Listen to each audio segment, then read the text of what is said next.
Acaba diye putlarımız var bizim. Acabalar, keşkeler, acaba şunu mu deseydim, keşke bunu deseydim, acaba şunu yapmasa mıydım? Bu acabalar geleceğe dair o kadar çok endişe yaşatıyor ki bize. Uykularımızı kaçıran bu acaba nedir? Uykularımızı kaçırıyor biliyorsunuz ama size bir de uyku duası vereceğim.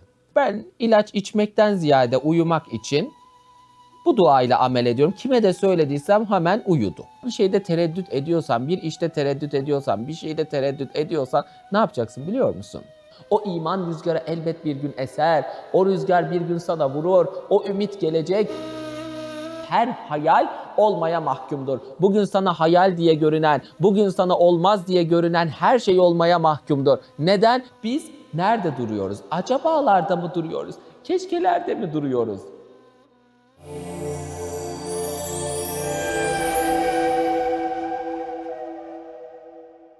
Herkese merhabalar. Allah'ın rahmeti, bereketi, mağfireti üzerimize olsun. Rabbim nice sohbetlerde, nice programlarda kavuşmak, buluşmak nasip eylesin efendim. Ne kadar güzel böyle raihalar, o kokuların arasında bir sohbet yapıyorum şu anda. Buramda böyle buram buram bir ut kokusu var, öd ağacı. Şimdi öd ağacının hikayesini biliyorsunuz ama bir de ben buradan anlatmak istiyorum. Efendim İmam Kastallani'nin Mevahibül Ledünniye diye bir kitabı var. Her programda anlattım bunu ama dedim ki kendi programımda da anlatayım. Şimdi şöyle, ya hoca bazen aynı şeyleri mi anlatıyorsunuz? Efendim İmam-ı Azam'a demişler ki nasıl bu kadar büyük imam oldun? Hazreti İmam-ı Azam buyurmuş ki bir bilsem de bin bilsem de yine bin birinciyi hiç bilmiyormuş gibi dinledim. İşte ben böyle İmam-ı Azam oldum diyor. Şimdi ben de zaman zaman hocalarımı, aynı kitapları döne döne okuyorum. Bilmediğimizden mi? Hayır. Anlamadığımızdan mı? Hayır. Ezberlemediğimizden mi? Hayır. Ama dönerek okumak, tekrar etmek. Ne diyor? Et tekraru ahsen velev kâne 180. Sürekli tekrar etmek güzeldir. Bazı şeyleri de tekrardan duymak da güzeldir. Efendim öd ağacının hikayesi anlatılır. Hazreti Adem biliyorsunuz o işte yasak ağaç, yasak meyve muhabbetini. Ondan sonra daha diyor Hazreti Adem'in diyor işte kaynaklar İmam Kastallani. Daha diyor hani dünya sürgünü yok, daha ortada gerçekleşmiş bir şey yok. Lakin orada bir öd ağacı var, Hazreti Adem'e şöyle yakın yakın duruyor. Şöyle yakın yakında durunca öd ağacı Hazreti Adem'i koruyup kollayan bir ağaç olarak karşımıza çıkıyor. Neyse daha sonra Hazreti Adem'in dünya sürgünü efendim gerçekleşince Allah öd ağacına da vahyetti. Biliyorsunuz Allah var arıya da vahyetti diyor. Ondan sonra Allah'ın böyle tecellileri vardır. Allah diyor ki öd ağacına seslendi. Sen de diyor dünyaya Adem'le birlikte senin de bir sürgünün gerçekleşecek. Sen de yanacaksın, kıyamete kadar yanacaksın ama kimsede olmayan bir koku sana verilecek. İşte o öd ağacı tütsüsünün kokusudur. Bu da mühimdir. İslam'da koku önemlidir. Hazreti Peygamber ne buyuruyor? Bana koku sevdirildi buyuruyor. Değil mi? Yine gözümün nuru namazı Efendimiz Aleyhisselatü Vesselam bizlere söylüyor. Koku evde kötü hani şimdi diyorlar ya kötü enerji kötü enerji. İşte bunun olmaması için böyle tütsülerin kokuların yakılması efendim mühimdir. Allah'ın izniyle siz de evinizde bulabiliyorsanız yakın. Yok bunları bulamıyoruz hocam ne yapacağız? Bir kekik yakarsın. Üzerine de bir de tuz atarsın. Onun şöyle bir dumanını tüttürürsün. Üzerine bir Felak, bir Nas, bir Ayetel Kürsü, kalem 51, 52 okursun. Ondan sonra mis gibi evindeki o havanın değiştiğini de hissedersin. Çünkü neden? Aslında konum bu değil. Ben burada hani bir öd ağacından çıktım konuya da. Buradan bir bilgi vermek istedim efendim. Evinizde böyle raihalar, öyle kokular bulundurun. Onlar güzeldir. Allah güzeldir. Güzelliği sever. Şimdi konum ne biliyor musunuz bugün? Acaba putunu yıkmak. Acaba diye putlarımız var bizim. Acabalar, keşkeler, acaba şunu mu deseydim, keşke bunu deseydim, acaba şunu yapmasa mıydım? Bu acabalar geleceğe dair o kadar çok endişe yaşatıyor ki bize. Biz İslam karşılığına bakacağız bunun. Allah Resulü Aleyhisselatü Vesselam ne buyuruyor? Nasıl bir yol izleyeceğiz? Uykularımızı kaçıran bu acaba nedir? Uykularımızı kaçırıyor biliyorsunuz ama size bir de uyku duası vereceğim. Bende bir dua var Allah'ın izniyle. Ben de değil tabii. Ben nakil ediyorum. Efendim bir dua var. Uyku duası. Şimdi bu uyku duasında bunu okuyorsun. Allahümme gâretin nücumu ve hadâtil uyun işte yıldızlar donandı, geceler kapandı tarzında bir dua. Bu duayı okuyorsun. Peşine bir Felak bir Nas suresi de okuyorsun. Bunu yayının sonunda söyleyeceğim inşallah. Hani Allah'ın izniyle hani yani ben ilaç içmekten ziyade uyumak için bu duayla amel ediyorum. Kime de söylediysem hemen uyudu. Ben bunu da yayınlamıştım programda. Neyse bunu da söyleyeceğim. Şimdi bu acabalarımız, keşkelerimiz o kadar çok ki hayatta. O kadar çok şüphelerimiz var ki. Bu şüpheler ve acabalar bizi bitiriyor. Hazreti Peygamber buyuruyor ki şüphe vereni terk et, şüphesiz olana bak.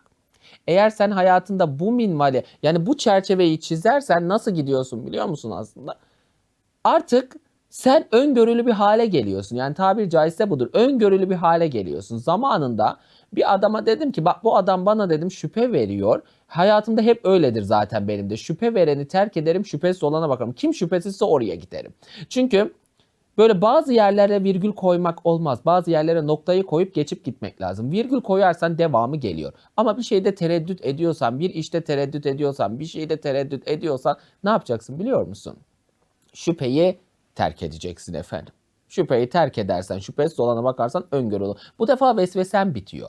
Acaba gitse miydim, keşke yapsa mıydım? Bütün bu putlardan arınmış oluyorsun. Ve burası gittikten sonra sen oluyorsun aslında. O yüzden dedim buranın başlığına acaba putunu kırmak, keşkelere bir keşke demek şeytandandır. Şeytana mahal vermeyin. Ümitsizlik yoktur, umutsuzluk yoktur. Eğer iman rüzgarı hiç esmiyor diyorsan zaten sen ölmüşsün demektir diyor. İman rüzgarı hiç esmez diye bir şey yok. O iman rüzgarı elbet bir gün eser. O rüzgar bir gün sana vurur. O ümit gelecek. Külle halin yezul. Her hal geçicidir buyruluyor. Eğer her hal geçiciyse üzüntü gider, sevinç gelir, sevinç gider, üzüntü gelir ama bu dünya hep iyilerden taraf kalacaktır. Siz zannetmeyin hep kötülerin yüzü görünür. Kötüler bir köpük hükmündedir. Bazı haberleri okuyoruz falan canımız sıkılıyor ama gündemde bir o kadar değişken köpük hükmünde şöyle bir salınıp gidiyor yani baktığınız zaman efendim bunlar önemli. Ama biz sürekli kötüye odaklanırsak zaten neyi çağırmış oluyoruz? Sürekli olumsuz. Hazreti Mevlana ya da Hazreti Şems olsa gerek ne buyuruyor biliyor musunuz? Şu koca evren bir dağdır ve sen ona nasıl seslenirsen sana aynı şekilde yankıyla karşılık verir diyor. Sen ona sürekli işte gül düşünürsen gülistan olursun, diken düşünürsen dikenlik meselesi burada. Eğer bu videoyu izleyenler şu an üzüntülüysen, acabalardan böyle hani neredeyse böyle kafayı oynatacağım dediğin bir tarzdaysan ve üzülüyorsan eğer hiç merak etme. Hazreti Mevlana buyuruyor ki mutluluğun çok yakındadır. Hiç merak etme. Bunu yaşayan bir insanım. Zamanında yaşadım. Yani böyle bir sıkıntılı bir süreçten geçerken efendim çok en son ağladım. En son ağladım. O boyuta geldim.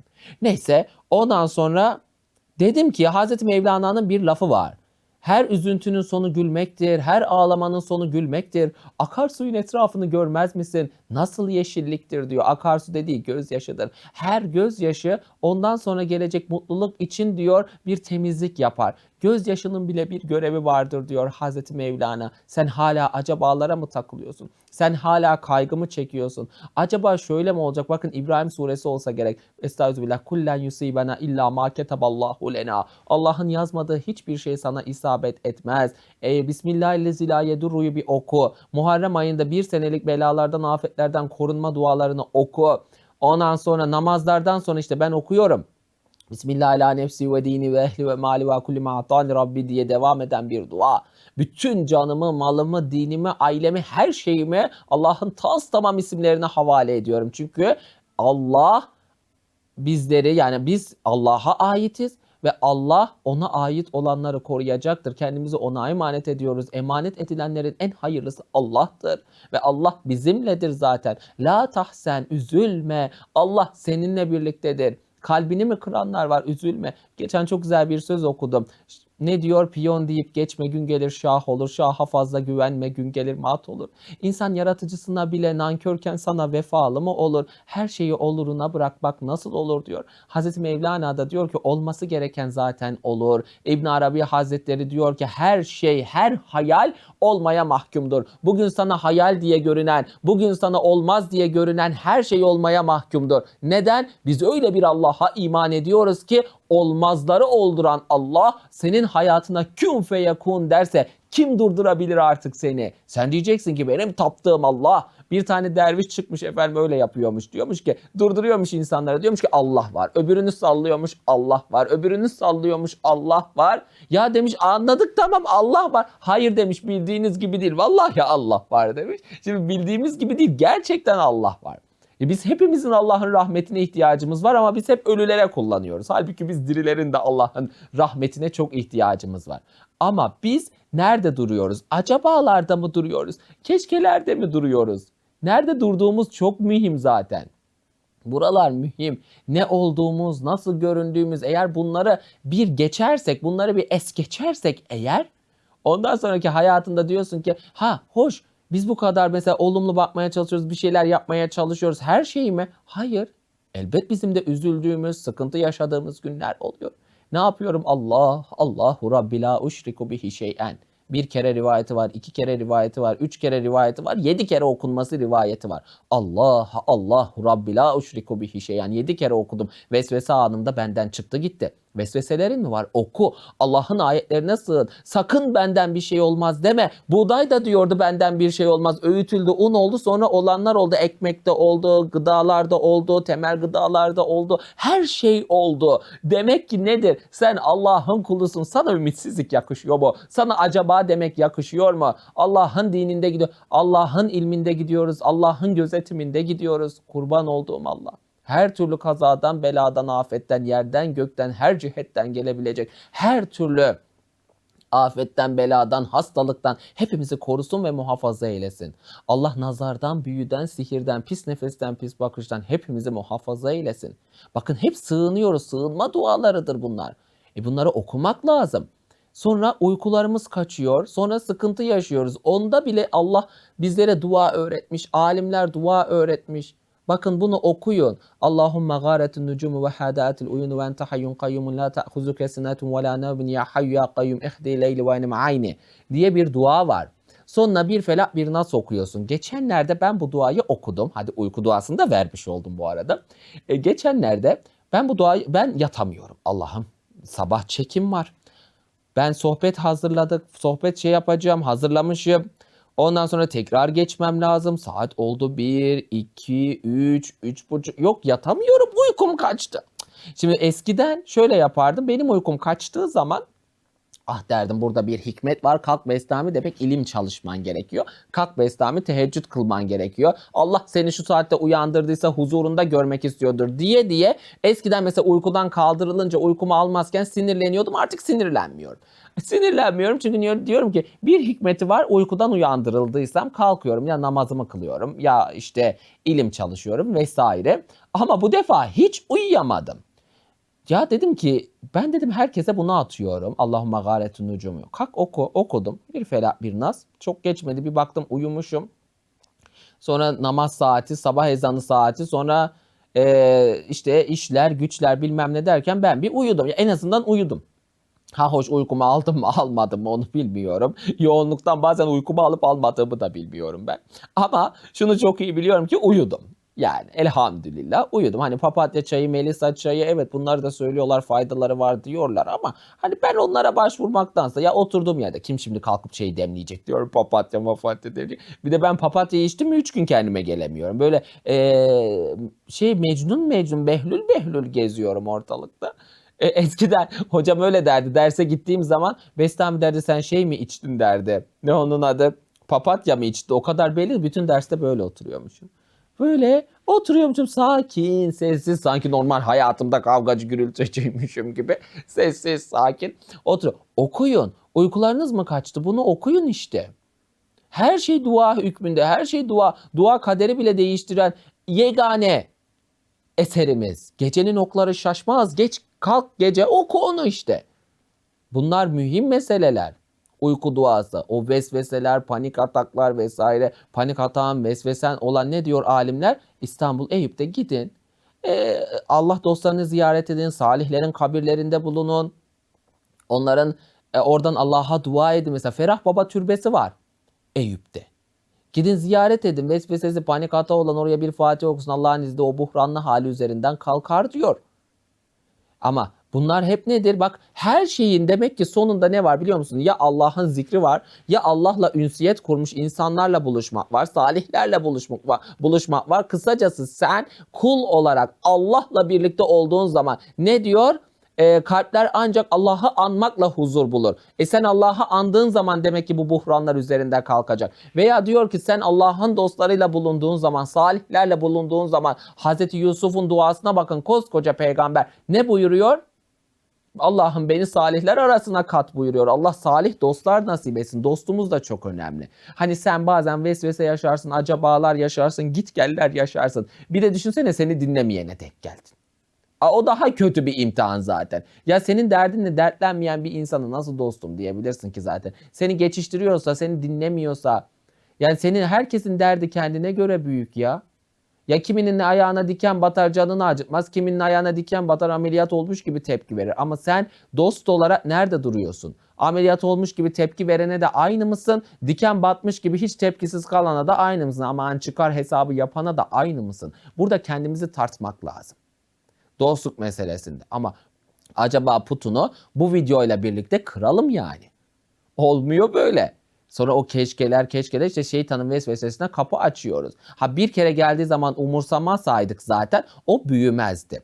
Bazen çer çöp gibidir diyor. Hani böyle şelale akıp geliyor gürlesine. Ondan sonra önüne ne atıp getiriyorsa götürüyor. Ne alıyorsa alıp götürüyor. Sonra diyelim ki o şelalenin önünde bir taş var. O taşa çöpler birikir. Sonra ne olur o taşlar? Orada çöp yığını olur. Sen o taşı kaldırdığın zaman ne olur? Şelale akar yolunu bulur. Sen de akar yolunu bulursun. Çünkü fıtratımız bu, minvalimiz bu, yaratılışımız bu. Biz Allah'la ünsiyet. Yani derler ya hani kodlaman bu tabiri caizse. Sen Allah'la birlikte ünsiyet kurduğun zaman, Allah'la birlikte bir yakınlık kurduğun zaman ne olacak biliyor musun?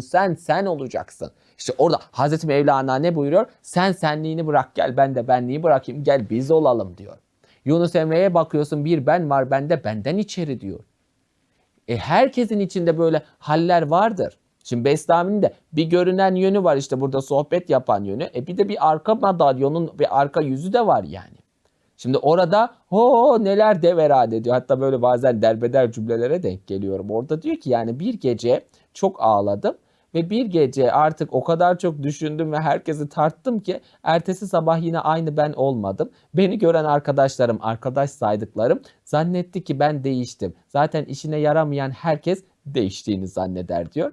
Efendim bugün bu videoda acaba putunu kırmayı gördük.